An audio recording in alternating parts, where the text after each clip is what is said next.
আমরা এখান থেকে একটু বেরেস্তা তুলে রাখছি, পরে আবার কাজে লাগাবো।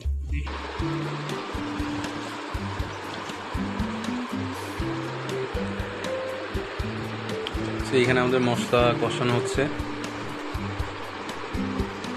আমরা এটা আপাতত ঢেকে দেবো। ঢেকে দেওয়ার পরে যখন এটা ভালো করে তেল ছেড়ে দেবে তখন এর মধ্যে মাংসগুলো দিয়ে দিব।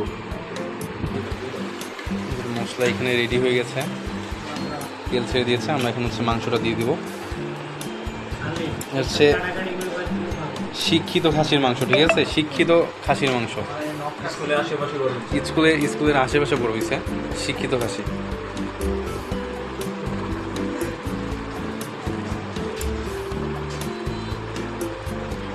শিক্ষিত খাসির মাংস দিয়ে আমরা এটা এখন মাংসটা কষায় নেব। আসলে একটা জিনিস মনে রাখবেন যে হচ্ছে যখন আপনি রান্না করবেন এটার কষানোটা যত ভালো হবে রান্নার স্বাদটাই তত ভালো হবে। কারণ রান্নার টেস্টটাই নির্ভর করে হচ্ছে এটার কষানোর উপরে। তো আমরা এখন এটা কষিয়ে নিব ভালো মতো। এটা নেড়ে ছেড়ে ঠিকঠাক করে নিব।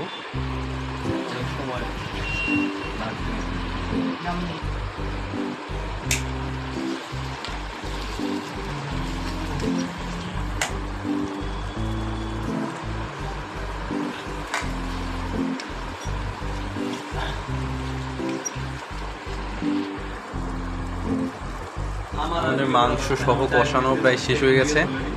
একটু পরে আমরা এখানে পানি দিয়ে এটা হচ্ছে সেদ্ধ করতে দিব। অনেক সুন্দর ফ্লেভার আসছে, অনেক সুন্দর ঘ্রাণ আসছে, কিন্তু আমরা রোজা থেকে আসলে উপভোগ করতে পারছি না। মারাত্মক সুন্দর একটা স্মেল আসছে।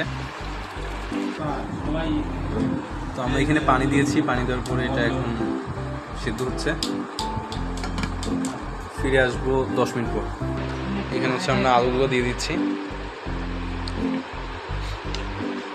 আলু দেওয়ার পরে এটা সুন্দর করে সেদ্ধ হওয়ার জন্য দিয়ে দেবো।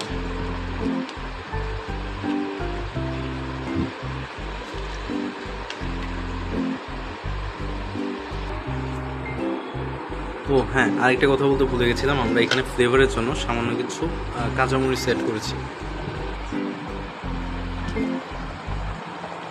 চমৎকার কালার হচ্ছে। আমি একটু নেড়ে দেখবো এখানে। এখন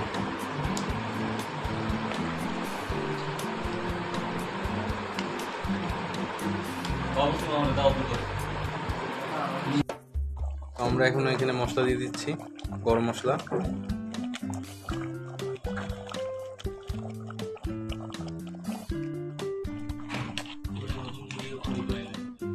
নতুন করে লাগে না। গরম মশলা দিয়ে নাড়ার পরে আমরা এখানে হচ্ছে বেরেস্তা রেখে দেওয়া বেরেস্তাগুলো দিয়ে দিলাম। এটা দিয়ে একটু উপরেই থাকবে, হালকা একটু নেড়ে নিচ্ছি। আপনারা দেখতে পাচ্ছেন আমাদের খাসির মাংসটা কতটা ফ্লেভারফুল এবং জুসি হয়েছে।